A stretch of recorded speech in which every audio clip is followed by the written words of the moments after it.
Salut, c'est Alex. Dans cette vidéo, on va voir ensemble comment vendre un produit sur Internet. Si vous regardez cette vidéo, c'est probablement que vous voulez faire des ventes sur Internet, créer un business en ligne pour pouvoir devenir libre et indépendant financièrement grâce à votre entreprise sur Internet, ou tout simplement que vous avez un produit déjà à vendre et que vous voulez le promouvoir. Donc dans cette vidéo, on va voir exactement quelles sont les 3 choses à respecter pour tout simplement vendre un produit sur Internet. De mon côté, si vous ne me connaissez pas encore, personnellement, je vends différents produits sur Internet, que ce soit des formations, j'ai aussi un site de e-commerce qui vend des produits digitaux dans le domaine de la musique. Et du coup, ça fait 3-4 ans maintenant que je vis de mes entreprises en ligne et que j'ai eu l'occasion de vendre plusieurs centaines de milliers d'euros de produits sur Internet. Donc dans cette vidéo, je vais vous partager mon retour d'expérience, les choses que j'ai testées et qui fonctionnent vraiment. La première étape, ça va être d'avoir un produit à vendre. Tout simplement, si vous voulez faire des ventes sur Internet, il va falloir avoir quelque chose à vendre. Donc, vous avez 2 options pour ça.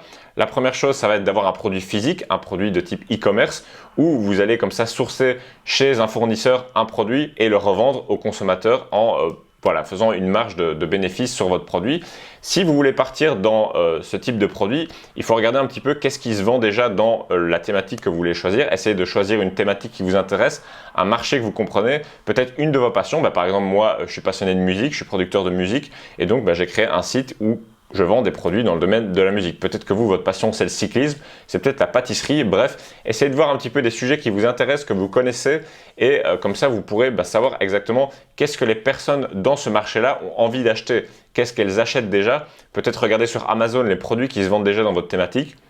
Il y a aussi des forums, il y a peut-être des groupes Facebook qui partagent un petit peu ce que les gens achètent déjà. Ça vous donne déjà pas mal d'indices parce que la meilleure manière de savoir si un produit va se vendre, c'est de voir qu'il se vend déjà peut-être sous une autre forme ou sous une autre marque en fait. Parce que ça, c'est vraiment une preuve que les gens dépensent déjà de l'argent. Donc faites ça et ensuite essayez de voir si vous ne pourrez pas trouver un produit qui serait peut-être moins cher ou qui serait peut-être plus efficace, qui donnerait des meilleurs résultats avec moins d'efforts, qui donnerait des résultats plus rapidement. Voilà, essayez comme ça de trouver des améliorations de produits qui se vendent déjà. Ça vous donne en fait une bonne piste pour avoir un produit qui va bien se vendre. Donc ensuite, en ce qui concerne les produits digitaux, ça peut être des produits d'information comme des formations vidéo, des e-books, des guides PDF, bref, il y a plein de types de produits digitaux, des produits d'information. Vous pouvez essayer d'analyser en fait quels sont les problèmes que les personnes rencontrent dans la thématique en question. Par exemple, dans le domaine de la musique, les gens ont du mal à créer des rythmes et à créer des mélodies. Donc qu'est-ce que j'ai fait? J'ai créé un produit qui donne en fait des templates, qui donne des ressources que les gens peuvent copier-coller pour incorporer ça à leur musique et pour les aider à créer de meilleures mélodies, à créer de meilleures musiques tout simplement. Donc voilà, peut-être que dans la cuisine, on ne sait pas exactement comment cuire de la tarte par exemple. Vous pouvez faire un e-book comment cuire une tarte en 7 étapes. Bon, c'est peut-être un petit peu trop spécifique, mais c'est juste pour vous donner un exemple que si vous voulez vendre un produit d'information, il faut tout simplement regarder quels sont les problèmes des gens que vous voulez cibler et comme ça créer un produit qui va répondre à ce besoin en leur donnant une méthode étape par étape qui va les amener du point A au point B, c'est-à-dire que ça va résoudre la solution qu'ils ont déjà. Donc, il n'y a pas besoin que votre formation elle soit longue, que votre e-book fasse 500 pages. Ce que les gens veulent, c'est tout simplement une solution à leurs problèmes plus rapide que ce qu'ils ont déjà testé, plus efficace que ce qu'ils ont déjà testé et peut-être qui va leur coûter moins cher que ce qu'ils ont déjà testé. Si vous arrivez à faire ça, votre produit, ça va se vendre comme des petits pains parce que forcément, quand on a un problème qui est douloureux, on veut le résoudre. Donc, à propos de ça, je vous invite à choisir un problème qui est quand même assez douloureux. Il ne faut pas prendre des trucs qui sont un petit peu superficiels parce que si les gens n'ont pas vraiment de douleur par rapport à leurs problèmes, ils vont pas vouloir payer pour résoudre ce problème. Et donc, je vous invite à choisir un problème qui est quand même important pour les personnes qui sont dans votre thématique, tout simplement. Si on est passionné par une thématique et qu'on n'arrive pas à faire quelque chose, c'est frustrant et du coup, on est prêt à payer. Par exemple, là, je suis en train d'apprendre le piano. C'est assez frustrant quand on fait ça par soi-même, il y a des difficultés, on n'arrive pas à avancer aussi bien qu'on voudrait et donc on peut très bien payer pour un prof de piano, c'est quelque chose qui fait sens et donc probablement que dans votre thématique aussi, les gens seront prêts à payer pour comme ça résoudre leurs problèmes. Donc pourquoi est-ce que les gens achètent un produit? C'est important que je vous partage ça dans cette vidéo parce que des fois on se dit voilà je vais vendre un truc mais on ne sait même pas pourquoi les gens l'achètent. Les gens ils achètent un produit pour avoir un meilleur futur en fait. Ils achètent ce produit en se disant une fois que j'aurai ce produit, mon quotidien sera amélioré. Donc, les gens, ils achètent un produit tout simplement parce qu'ils espèrent que leur situation future sera améliorée en achetant votre produit. Voilà, peut-être que ça vous est déjà arrivé d'acheter un iPhone ou un smartphone haut de gamme ou d'acheter, je sais pas, un ordinateur à plusieurs milliers d'euros et on se dit, ben voilà, une fois que j'aurai cet iPhone, je pourrai mieux travailler, je serai plus efficace, je pourrai faire des vidéos avec, je serai plus créatif ou une fois que j'aurai ce PC à 2-3 000 euros, je pourrai, voilà, je pourrais faire du montage vidéo, je pourrais faire ce genre de choses. Donc on s'imagine en fait un futur meilleur, un futur amélioré et c'est pour ça que on va acheter le produit. Bon, la plupart du temps, les décisions d'achat sont émotionnel et on va trouver des arguments rationnels pour justifier en fait l'achat de ce produit, mais c'est important de prendre ça en compte si vous voulez trouver un produit qui va vraiment bien se vendre. Donc après, ça peut être aussi des produits qui vont montrer, qui vont justifier un sentiment d'appartenance, mais souvent, la plupart du temps, on va se concentrer sur la vente de produits qui répondent à un besoin ou un désir ou un achat impulsif, comme par exemple, je sais pas, des vêtements, ce genre de choses. Une fois que vous avez trouvé votre produit, je vous invite à continuez à analyser votre marché parce que le marketing et la vente, c'est pas une démarche active, mais c'est plutôt de la perception. C'est-à-dire que le plus compliqué et la chose la plus importante dans la vente, c'est de comprendre la personne à qui on vend. Donc comprendre quels sont ses problèmes, à quoi ressemble son quotidien, quel est son langage, quels sont les autres sujets qui l'intéressent, quel type de communication elle aime, sur quel réseau social elle est présente. Vraiment comprendre la personne en face et se mettre à sa place et essayer de rentrer dans sa peau en fait. Si vous arrivez à décrire les problèmes de la personne que vous visez mieux qu'en fait elle-même ne pourrait les décrire, ben, vous avez tout compris parce que vous allez créer une page de vente en décrivant les problèmes de la personne. Et ce qui se passe, c'est que quand la personne va lire cette page de vente, ça peut être une vidéo de vente, ça peut être un email de vente, peu importe, elle va se dire « cette personne a tout compris en fait, cette personne est exactement comme moi ». Et une fois que vous avez fait ça, ça va créer une relation de confiance qui fait que les gens vont vous faire confiance et la confiance, c'est la première étape, et en tout cas une des étapes la plus importantes pour que la vente s'effectue. Donc une fois que ça c'est fait, vous allez créer une page de vente pour que les gens puissent tout simplement mettre leur carte de crédit et acheter votre produit. Donc ça peut être une page de vente sur un logiciel genre ClickFunnels ou System.io, ça peut être aussi une page sur Shopify si c'est un produit en e-commerce. Vous allez créer une page tout simplement qui décrit votre produit, qui décrit les bénéfices de votre produit et qui écrit concrètement, qu'est-ce que ça va changer dans la vie des gens? Les gens s'en foutent des caractéristiques, de savoir combien de minutes dure votre formation, de combien de kilos combien de grammes votre produit fait, quelle est sa taille, etc. À moins que ce soit des vêtements, ce genre de choses, ou voilà, quelque chose où la taille et les caractéristiques sont très importantes. Mais ce que les gens veulent savoir, c'est en quoi est-ce que ça va améliorer leur futur, comme ce que je disais auparavant. Donc une bonne structure pour faire une page de vente qui convertit et qui capte bien l'attention, c'est la structure AIDA. Donc attention, intérêt, désir, action. Première étape, on va tout simplement faire une headline, donc ça s'appelle un titre, le titre de la page qui va être en grand et qui va capter l'attention. C'est quelque chose qui donne envie au lecteur de lire la page de vente. C'est-à-dire que en lisant le titre de la page, la personne se sent obligée de lire la suite de la page tellement ça la cible et que ça lui correspond en fait. C'est-à-dire que le message qui doit être transmis dans le titre de votre page de vente doit être très important et doit jouer aussi sur la curiosité. Par exemple, si, je vais vous donner mon exemple dans le domaine de la musique, je sais bien que les personnes ont du mal à structurer leur musique, à créer des bonnes mélodies et avoir un bon rendu audio.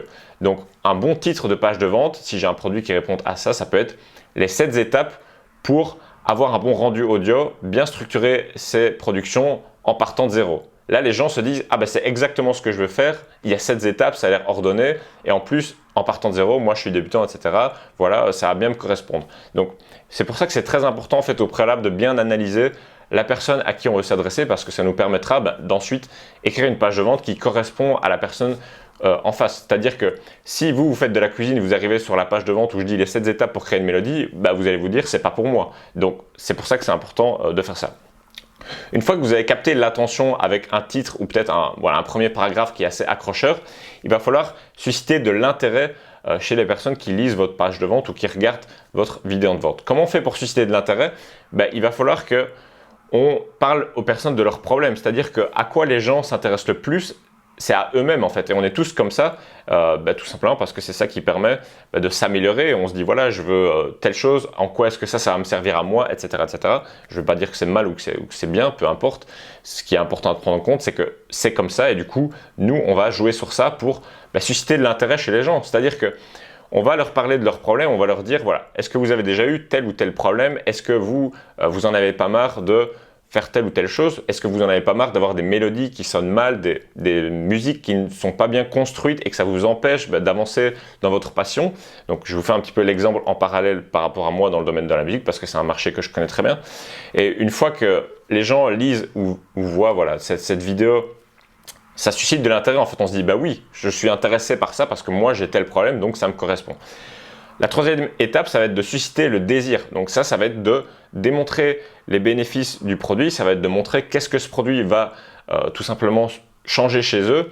On peut aussi jouer sur la curiosité, on peut aussi leur faire planer un petit peu le mystère en leur disant il va y avoir telle chose qui va vous permettre d'avoir tel résultat et laisser un petit peu planer le mystère, peut-être pas expliquer exactement à 100% comment la transformation va se passer, mais le mystère, le désir, la curiosité, c'est quelque chose qui fait énormément vendre et ça, on peut faire ça tout simplement en écrivant des sous-titres. Par exemple, si c'est une formation vidéo, on va écrire les titres des modules de notre formation et puis on va faire des sous-titres, des bullet points qui vont décrire qu'est-ce que les gens vont apprendre exactement dans cette formation, mais en même temps en jouant sur la curiosité pour faire en sorte que les gens aient envie d'acheter.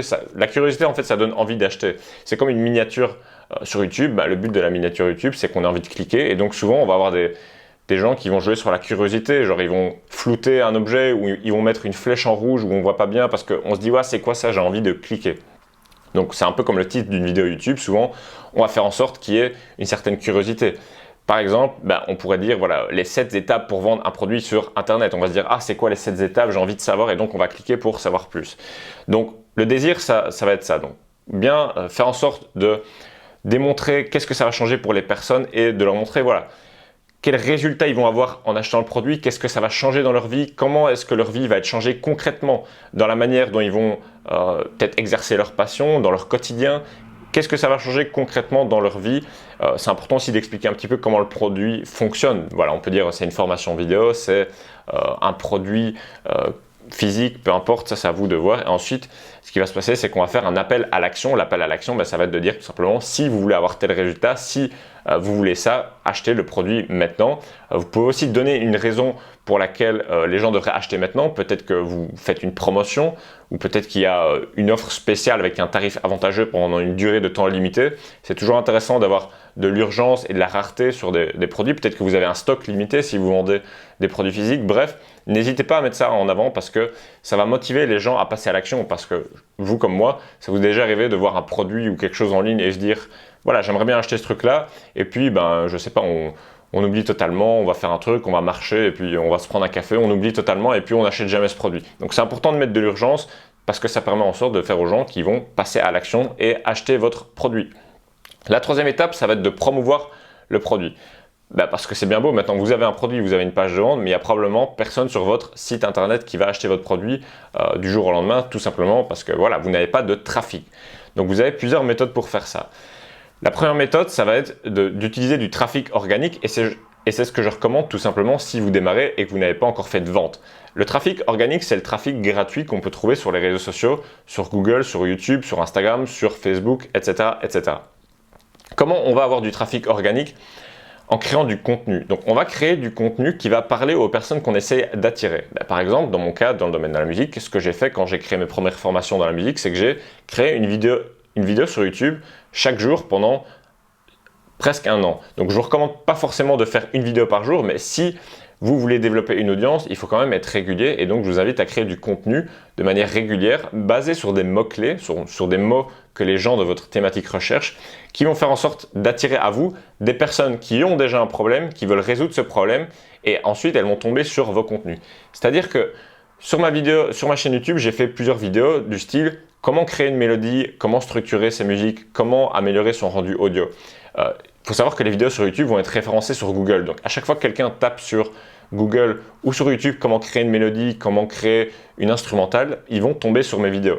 Il faut savoir que si les gens ils tapent sur Google ou sur YouTube comment faire ceci ou comment faire cela, ça démontre en fait qu'ils ont un problème. Ça démontre qu'ils sont dans la recherche active d'une solution à leur problème parce que sinon ils ne poseraient pas la question comment faire ceci ou comment faire cela. Donc ça c'est génial parce que ça veut dire qu'on attire à soi des gens qui sont préqualifiés, des gens qui veulent résoudre leurs problèmes. C'est pas comme si vous alliez faire du porte-à-porte et dire aux gens voilà j'ai un produit, est-ce que ça vous intéresse? Non, là c'est les gens qui viennent vers vous grâce à ce qu'on appelle de l'inbound marketing. Donc la création de contenu, le content marketing, c'est de faire en sorte de créer du contenu qui va attirer vos meilleurs clients. Donc il faut vraiment se concentrer sur la qualité du contenu et faire en sorte d'avoir du contenu qui soit pertinent par rapport à ce qu'on veut vendre. C'est à vous de trouver aussi la meilleure manière de créer du contenu, quel canal choisir en fonction de la personne que vous voulez viser. Il va falloir choisir le canal qui est le plus adapté. Si vous voulez vendre un truc à des professionnels, peut-être que LinkedIn sera la meilleure plateforme. Si voilà, vous voulez vendre des choses à des personnes qui sont très jeunes ou qui sont à la mode, etc. Peut-être que TikTok, ça va bien marcher, je sais pas. Il faut tester. Vous pouvez aussi utiliser des groupes Facebook, une chaîne YouTube. Ce qui est intéressant avec YouTube et Google, c'est que on va avoir ce référencement qui fait que les gens qui tapent des mots-clés sur les moteurs de recherche vont pouvoir arriver sur nos contenus. Après, sur les autres réseaux sociaux, ça va être un petit peu différent dans la manière de créer du contenu. Mais voilà, en ce qui concerne le trafic organique, le but, c'est de vraiment créer du contenu, que ce soit des vidéos YouTube, que ce soit des articles de blog, que ce soit des posts sur une page Facebook, que ce soit des posts sur Instagram, des stories sur Snapchat. Créer du contenu qui va faire en sorte d'attirer à nous les clients qu'on veut avoir. Et c'est pour ça que je vous disais au début, c'est important de savoir quel est le langage de ces personnes, comment est-ce qu'elles communiquent, quels sont leurs centres d'intérêt, parce que une fois qu'on a ces informations-là, ça va nous permettre de parler à ces personnes d'une manière qu'elles se sentent concernées. C'est-à-dire que dans nos contenus, on va dire, voilà, peut-être que vous avez tel ou tel problème, voilà, j'ai déjà testé telle solution, voici une nouvelle solution que j'ai mis en place. C'est du contenu qui va parler aux personnes qui vous regardent.